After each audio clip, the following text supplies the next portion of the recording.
Yan mga paps, so ito, coding ako ngayon Tuesday. Kamusta kayo? Ito, usapang driver and operator. May nag-message sa akin, ang sabi sa akin, yung driver daw niya is 1 week na hindi nakaka-boundary. Kasi nga daw matumal, tapos mataas yung gasolina.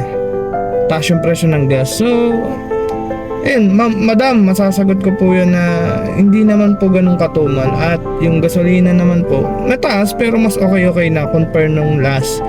So sa mga driver natin dyan, mga paps, pag mabait yung operator nyo, huwag nyo naman abusuhin, no? Kawawa din naman yung mga operator, lalo na kung yun lang yung pinagkakakitaan nila. So yun, sa mga driver natin, bihira naman tayo makahanap ng operator na pinagbibigyan tayo lagi at saka mabait, no?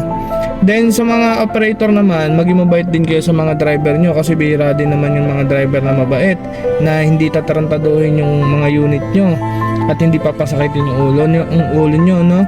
So yun, mag-give and take na lang po kayo, magmahalan kayo dahil yun lang yung magiging hanap, kung yun lang hanap buhay nyo parehas, kayo lang din po yung magtutulungan, no? So yun mga paps, as operator, sana po ay kausapin yung mabuti ang inyong driver, at sa driver naman, maging ano naman tayo, maging tama naman tayo, maging okay, no? Yung lalo na sa boundary, no?